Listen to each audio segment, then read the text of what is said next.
மாஞ்சோலையில் பிறந்த எங்களுக்கு, எனக்கல்ல எங்களுக்கு, மதுரையே வெளிநாடு. எங்க பிறந்து 10 வயது வரைக்கும் ஒரு 4-5 வண்ணங்களை தவிர வேறு வண்ணங்களே எங்களுக்கு தெரியாது. எங்க ஊர்ல நான் வக்கீல் கிடையாது. எங்க கம்பெனிக்கு, எங்க முதலாளிக்கு நான் யாருன்னா 1349/2 தான். ஸோ சூழல், நிர்பந்தம், தேவை இங்க மொழியை கத்துக்க வைக்குது. ஸோ இருமொழி கொள்கையே போதும், மும்மொழி கொள்கைக்கு வேணான்னு நாங்க வாழ்ந்து காட்டியிருக்கோம். நம்ம பொது சுடுகாடுன்னு சொல்லக்கூடிய நினைச்சுக்கிட்டு இருக்கக்கூடிய தத்த நேரிலேயே உள்ளேயே 3 சுடுகாடு இருக்கு அந்த பொது அரங்கத்திலே. ஆனா எங்க ஊர்ல கூடிய மாஞ்சோலைக்கும் மதுரைக்கும் என்ன உறவு கேட்கணும்ல. வக்கீல் தானே, மனிதர் தானே, இயல்பு தானே, எங்க முரண்பட்டு தானே ஆகணும். பேராசிரியர் ஸ்டாலின் அதை தானே சொன்னார், முரண்பாடு அப்படிங்கிறத தானே ஆரம்பிக்கிறார். நான் நிறைய இடங்கள்ல சொல்றது, மாஞ்சோலையில் பிறந்த எங்களுக்கு, எனக்கல்ல எங்களுக்கு, மதுரையே வெளிநாடு. எங்க பிறந்து 10 வயது வரைக்கும் ஒரு 4-5 வண்ணங்களை தவிர வேறு வண்ணங்களே எங்களுக்கு தெரியாது. நீங்க இயல்பாக பார்க்குற, உங்களுக்கு இயல்பா ஒரு மனிதர் அப்படின்னு சொன்னா என்னென்னலாம் அவருக்கு தெரிஞ்சிருக்கும்னு நினைக்கிறீங்களோ அது எதுவுமே எங்களுக்கு தெரியாது. இப்போ எஸ்டேட்ல என்ன நிலைமை அப்படிங்கிறதோட நான் முடிக்கிறேன். இந்த கல்லூரி அப்படிங்கிறது மதுரைக்கு நான் வந்ததுனால மட்டுமல்ல, மதுரைக்கு வருவதற்கு முன்னாடியே இப்படி ஒரு கல்லூரியை நான் கேள்விப்பட்டிருக்கேன். சரியாக நான் பிறந்து 100 ஆண்டுக்கு முன்பாக உருவாக்கப்பட்ட ஒரு கல்லூரி.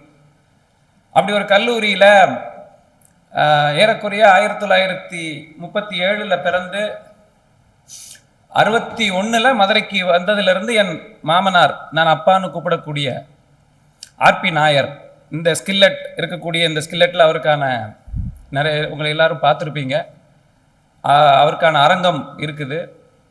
ஆர்பி நாயர் தனது பணிக்காலத்தை முடித்து ஓய்வு பெற்ற பிறகும் அவர் 2020 டிசம்பரில் மறைந்து போகிறார்.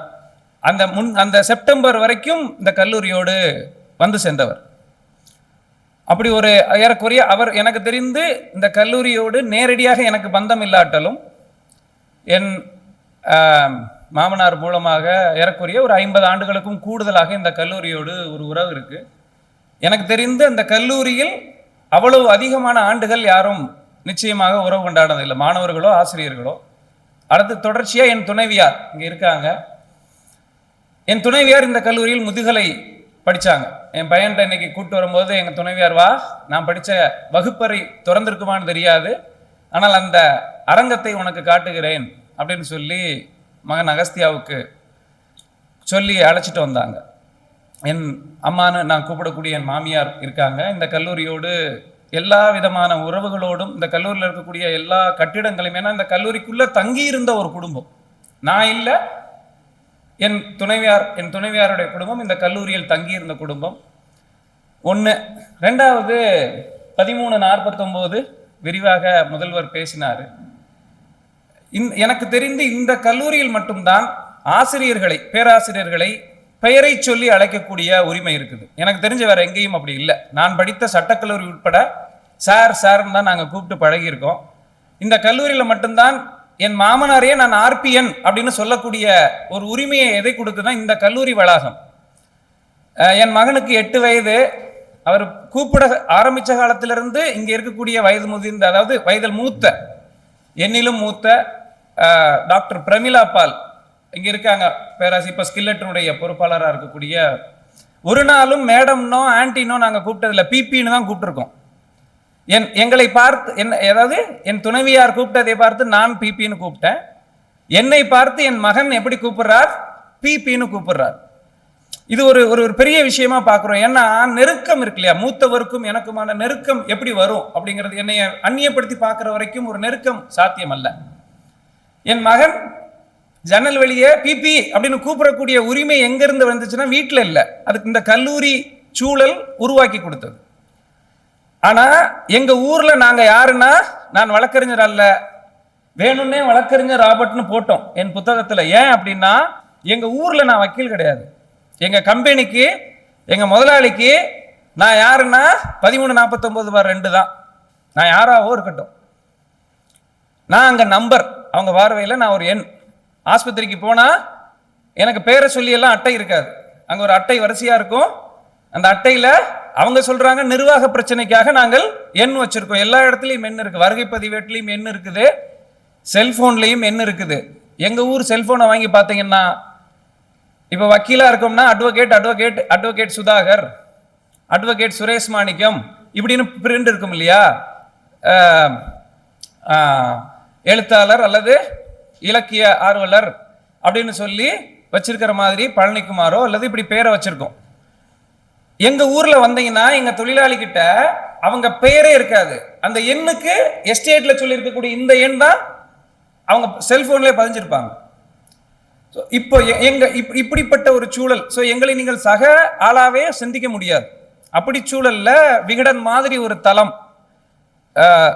ஸ்டாலின் சொன்ன மாதிரி, அரசாங்கம் சொன்ன மாதிரி, இது ஒரு விகடன் மாதிரி ஒரு தளத்துல வந்ததுனால இன்னும் பரவலாக போய் சேர்ந்தது. மாஞ்சோலையும் பிரபலியம் அல்ல, அதை எழுதின நானும் ஒன்றும் செலிபிரிட்டி கிடையாது. ஆனா எங்க ஊர், அந்த ஊரை என் மூத்தவர் சொன்ன மாதிரி இந்த தருணத்துல கொண்டு வந்தது, அது ஒரு பேசுபடு பொருளா மாறிச்சு. பிரின்சிபலை இப்படி ஒரு நோக்கத்தில் இந்த இந்த அரங்கம் இப்படி ஒரு திட்டமிட்ட செயல்பாடு அல்ல.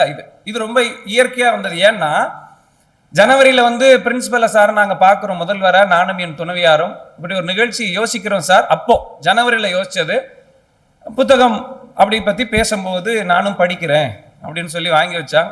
திருப்பி நான் காஷ்மீர் போனேன், போகும்போதெல்லாம் இதை உன் புத்தகத்தை வாசித்துட்டு போனேன், நிச்சயமா ஏதாவது பண்ணுவோம், அவர் இருக்கிற பல பேர்த்திட்ட சொல்ற மாதிரி நம்மகிட்டையும் சொல்லிட்டு போறாரு இப்படின்னு விட்டுட்டோம்.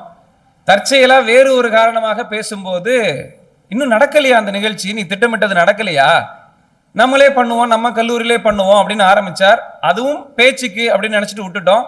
ஒரு வாரத்துல நண்பர் ஸ்டாலின் என்னை அழைத்து எங்கள் தமிழ் துறை சார்பாக நாங்கள் இதை இன்னைக்கு இந்த இதுல நேத்து போன் பண்ணி நண்பர் ரகு வந்திருக்கா, ரகு போன் பண்ணி கேட்கிறான், அண்ணே ஏதாவது வேலை இருக்கா நாளைக்கு.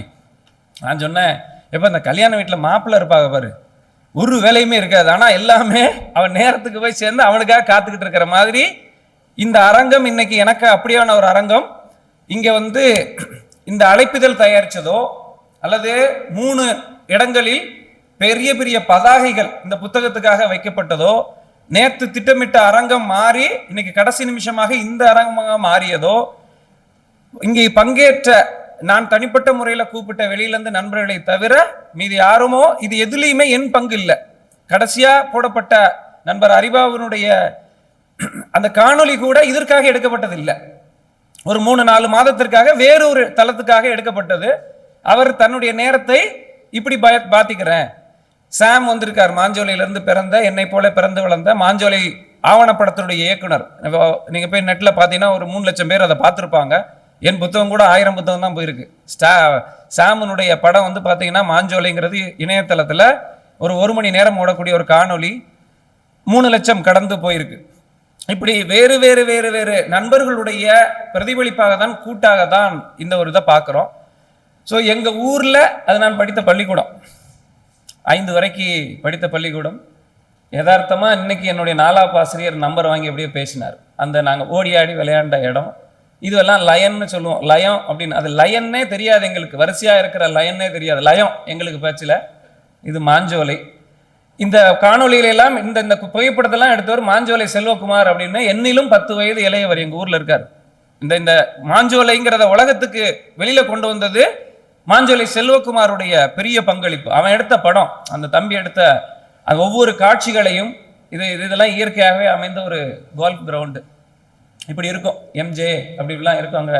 இதெல்லாம் ஆங்கிலமெல்லாம் எங்களுக்கு தெரியாது. அங்க விமல் வராரு, விமல் மாஞ்சோலையை சேர்ந்த விமல் அங்க உள்ள ஒரு முக்கியமான ஒரு ஆள் இந்த மக்களுக்காக பண்றதில்ல.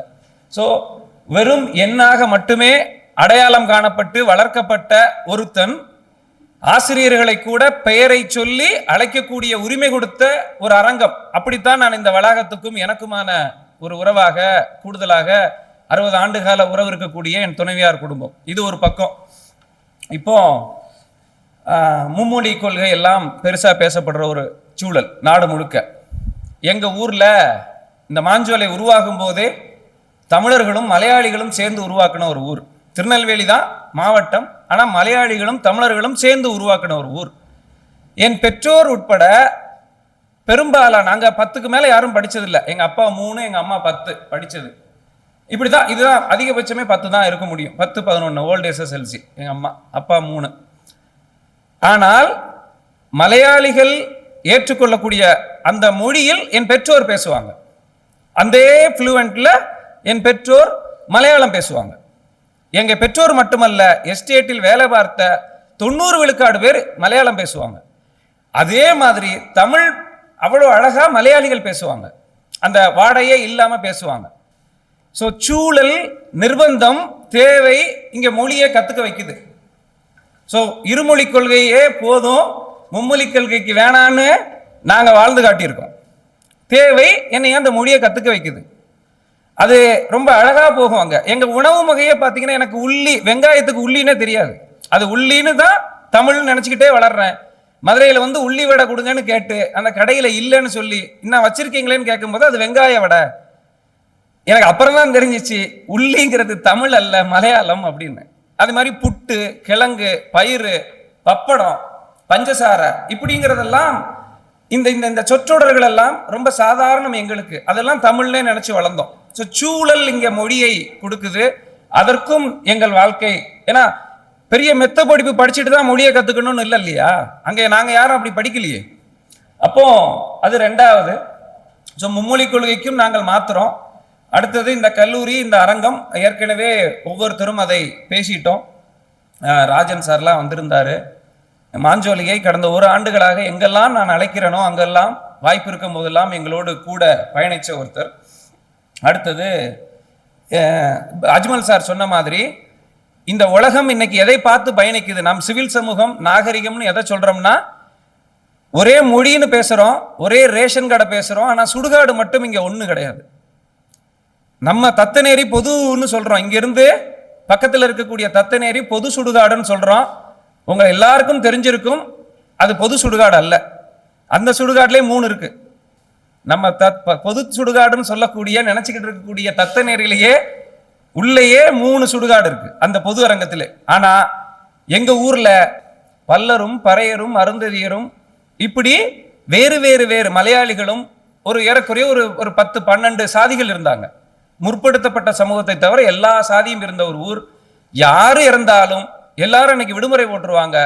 எல்லோருக்கும், அவர் கிறிஸ்தவரோ இஸ்லாமியரோ, அவர் என்ன சமூகத்தை சார்ந்தவரோ மலையாளியோ, ஒரே இடத்துல தான் புதைச்சிட்டு இருக்கோம் இப்ப வரைக்கும். என்னைக்கு 60கள்ல இருந்து. ஸோ நீங்க இன்னைக்கு நம்ம எல்லாம் இந்த சமூகத்தில் படிச்சவங்க, நாகரிகமானவங்கன்னு சொல்லி எதை இலக்காக பார்க்கிறோமோ, எது சாத்தியம் இல்லையோ, இங்க கோயில்ல கூட ஊரார் அப்படின்னு பேராசிரியர் சொன்ன மாதிரி ஆதி திராவிடர்னு பேரை போடக்கூடாது, ஊரார்னு அடைக்கிறாங்க. அப்படிப்பட்ட உலகத்துல நாங்க என்னவா வாழ்க்கை வாழ்ந்தோம் அப்படின்னு சொன்னா, ஒரே அங்க சாதி மறுப்பு திருமணம் சாதாரணம், அது விரும்பி செய்யறது இல்லை, நாங்க அப்படிதான் தேர்ந்தெடுத்து ஆகணும். எங்க சூழல் அது, அதுக்குள்ளே திருமணம் பண்ணிக்குவோம். ஒரு கொலை கூட 100 ஆண்டுல இல்லை, விதி விலக்க ஒன்னே தவிர. இந்த கௌரவ கொலைன்னு சொல்லக்கூடிய ஆணவ கொலை இந்த 100 ஆண்டுல கிடையாது. ஆனால் அங்க எல்லா சாதியும் கலப்பு இருந்திருக்கு. இது இப்படி ஒரு பார்க்க தான் படிக்கலையே ஒழிய, ஒரு நாகரிகமான சமூகம்னு இலக்காக வச்சுட்டு இருக்கிறது எல்லாம் அங்க ரொம்ப எளிதானது. அப்படி அதை இயல்பாக வச்சிருந்தோம். எல்லா மொழிகளையும், எல்லா மதங்களையும், அங்க இருந்த 3 மொழி இருந்துச்சு, 3 மதங்கள் இருந்தது. எல்லா மொழியும், எல்லாரும், எல்லா மதங்களையும் நாங்க எல்லாருமே ஏத்துக்கிட்ட ஒரு இயல்பான ஒரு சூழலா இருந்துச்சு. நம்ம கிராமத்துக்கு போனோம்னா ஒரு தாய் மக்களா வாழ்றோம் சார், புதுசா வந்து கிளப்புறாங்க சார்பாங்க. சரிம்மா, எங்க கல்யாணம் பண்ணுவீங்கன்னா அடுத்த நிமிஷம் என்ன சாப்பிடுவீங்க, எந்த கோயிலுக்கு போவீங்க, கோயில்ல உங்க வரிசை என்ன இப்படின்னு கேட்டா அடுத்த நிமிஷம் கூறு போட்டுடலாம். நீங்க அங்க வந்தீங்கன்னா எங்கள் குடியிருப்பும் ஒன்னாதான் இருக்கும், சாவர இடமும் புதைக்கிற இடமும் ஒன்னாதான் இருக்கும், கோயிலுக்கு போறது ஒன்னாதான் இருக்கும். ஸோ எல்லாரையும் பார்த்துக்கிட்டு இருக்கக்கூடிய ஒரு சூழல். காதலித்தாலும் காதலிக்கப்பட்டாலும் எங்களுக்குள்ளதான் நாங்கள் செய்தாக வேண்டிய ஒரு சூழல். இப்படி சூழல்ல இனி பிரபுசார், என் மூத்தவர் சொன்ன மாதிரி, நான் பொறாமை கொள்கிறேன் அப்படிங்கிறத விட ஒரு பெரிய விருது இருக்க முடியாதுன்னு நினைக்கிறேன். அப்படி அவர் சொன்ன இதை மாதிரி இன்னைக்கு எங்க நிலைமை என்ன இருக்கு, மாஞ்சோலை அப்படிங்கிறது வந்து இனி என்ன அப்படின்னா நிச்சயமா இருக்காது. இனி வரைபடத்துல, நம்மளுடைய வரைபடத்துல மாஞ்சோலைன்னு ஒரு இருக்காது. என் மகன் அகஸ்தியா இங்க இருக்கார், நாங்க அதை சொல்லிக்கிட்டோம். தமிழ்நாட்டையும் கேரளாவையும் ஒன்றிணைக்கிற அகஸ்திய மலை, அகஸ்தியா அப்படின்னு பேர் வச்சோம். இந்த புத்தகம் கூட அகஸ்தியா அப்படின்னு தான் தொடங்கும், அகஸ்தியால தான் முடியும். எனக்கு இருக்கக்கூடிய அதே நாஸ்டாலஜியா என் மகனுக்கு இருக்கணும்னு கட்டாயம் இல்லை. ஆனா என் ஊர் இனி இருக்காது. இன்னைக்கு இருக்கக்கூடிய அங்க மக்கள், இதோட முடிச்சுக்கிறேன், என்னன்னா இன்னைக்கு இருக்கக்கூடிய எங்க மக்களுடைய நிலைமை என்ன அப்படின்னா, முதல்ல நான் சொன்ன மாதிரி நீங்கள் நினைக்கிற மாதிரி நான் ஒரு இயல்பான ஆள் அல்ல. எங்க ஊர்ல யாருக்கும் சைக்கிள் ஓட்ட தெரியாது. எங்கள் ஊரில் இருக்கக்கூடிய ஆணுக்கோ பெண்ணுக்கோ சைக்கிள் ஓட்ட தெரியாது. என்னைய நீங்க ஒரு வேலை கொடுக்கணும்னு நினைச்சீங்கன்னா, சைக்கிள் கூட ஓட்ட தெரியாத எனக்கு என்ன வேலை கொடுத்துருவீங்க? ஸோ நாளைக்கு எப்படி விடியும், இந்த இரவை எப்படி நான் கடத்த போகிறேன், எனக்கு இந்த பகலில் நான் யாரையெல்லாம் சந்திக்க போகிறேன் அப்படிங்கிற ஒரு சூழல் இருக்குல்ல. ஒரு படத்துல வெற்றி கொடிகட்டுன்னு ஒரு படம், சார்லி வந்து பணத்தை பறி கொடுத்துட்டு ஊர் ஊரா போய் அலைவார். அதற்கொத்த மனநிலையில் எங்கள் பகுதி மக்கள், எங்கள் அந்த எஸ்டேட்டை பூர்வகுடியா கொண்ட மக்களை இந்த அரசாங்கமும் இந்த சமூகமும் எல்லாம் சேர்ந்து எங்களை ஓட ஓட ஓட ஓட வைக்குது. இந்த சமூகத்திற்காக நீங்களும் உங்க பகுதியில் இதை குறித்து ஏதாவது பேசுங்க, இதை குறித்து உங்கள் தலையீடும் ஏதாவது செய்யுங்க அப்படிங்கிறது தான். கிடைத்த ஒரு வார காலத்திற்குள் புத்தகத்தை படித்துவிட்டு தமிழ் பேராசிரியர்கள், பிரபு சார் சொன்னார், ஏப்பா இவ்வளவு பெரிய தமிழ் வாத்தியார்கள் மத்தியில் என்ன கொண்டு இறக்கி விடுறியா, உனக்கு ஏன்பா என் மேல அப்படி என்ன கோபம் அப்படின்னாரு. அந்த மாதிரி வரவேற்புரை சொல்ல அந்த மேடமே, செங்கோல் மேரி மேடமே மொத்த கதையும் பேசி முடிச்சுட்டாங்க. இவங்களே பேசிட்டாங்களே, இவ்வளவு பேசிட்டு இன்னும் மற்றவங்கெல்லாம் வாங்கங்காங்களே, என்ன ஆகுமோன்னா எல்லாரும் அவங்கவுங்களுடைய பார்வையில் பேசினாங்க. நேரம் மட்டும்தான் சிக்கலாயிருச்சு, சொன்ன தேதி நேரத்தில் இல்லை.